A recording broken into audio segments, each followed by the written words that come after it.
মুফতি আমিনী সাহেবকে ঠিক যেভাবে ধারণ করা হয়, আমার মনে হয় এটা আমিনী সাহেবের প্রতি একটা জুলুম। আমিনী সাহেবকে আমাদের তরুণরা এইভাবে ধারণ করতে পছন্দ করেন যে উনি একটা জোরে আওয়াজ দিতেন।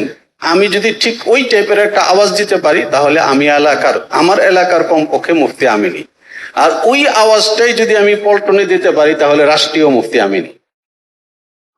কিন্তু মুফতি আমিনী সাহেব তো এসা পরে ঘরের বাতির সমস্যা হয়েছে তো বারান্দায় গিয়ে দাঁড়িয়েছেন।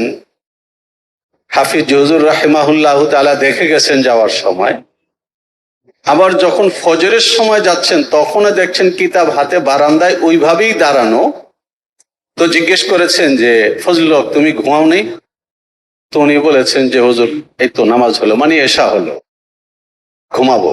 অর্থাৎ ফজরের যে আজান হয়েছে এটা এক দাঁড়ানোতে তিনি কিতাব পড়তে পড়তে কাটিয়েছেন।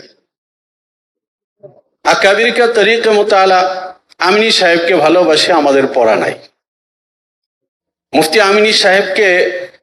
আমিনী সাহেবের লেকচার সমগ্র বেরিয়েছে, সেখানেও দেখেছি যারা সংকলন করেছেন তারা শুধু আমিনী সাহেবকে ভালোবেসে তার সঙ্গে থেকেছেন, কিন্তু আমিনী সাহেবের জিন্দিগিকে অনুসরণ করেনি। মুফতি আমিনী সাহেব রাহিমাহুল্লাহ তাআলা, হেদায়েতুল্লাহ সাহেব রাহিমাহুল্লাহ তাআলা লালবাগ থেকে যাওয়ার পরে সবার আগে ওই ঘরটাকে তিনি কেন পছন্দ করলেন, সেখানে তিনি কেন পৌঁছে গেলেন? মুহাদ্দিস সাহেব রাহিমাহুল্লাহ তাআলার ইলমের গ্রাণ নেওয়ার জন্য। এই জায়গাগুলো যতক্ষণ পর্যন্ত আমরা ধরতে না পারবো ততদিন পর্যন্ত আমাদের নেতৃত্বের জায়গা শূন্য থেকে শূন্যতর হতে থাকবে।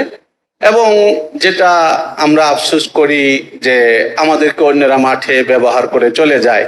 আমি যখন কাউকে ব্যবহার করতে পারবো না তখন অটোমেটিক তো আমাকেই ব্যবহার করা হবে।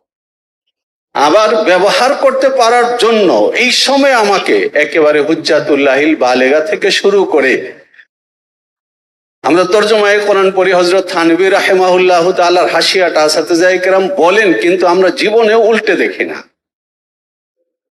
আমাদের সামনে যখন সারা পৃথিবীর জ্ঞান বিজ্ঞানের আলোচনা হয় তখন ঠিক আমাদের লোকেরা ইসলামের মৌলিক জায়গাগুলোতে কিভাবে কাজ করেছেন এবং আজকের যুগে ইসলামকে তাতবীকের জন্য, ইসলামকে সমাজ রাষ্ট্র সবটা জায়গাতে কিভাবে যথাযথভাবে সেট করা যায়, সালাফের চিন্তার আলোকে তারা যে পদ্ধতিগুলো দেখিয়েছেন সেগুলো আমরা পড়ি না। যদি না পড়ি তাহলে তো আমাদের পাটাতন মজবুত হবে না, আমি শক্তিশালী জায়গায় দাঁড়াতে পারবো না।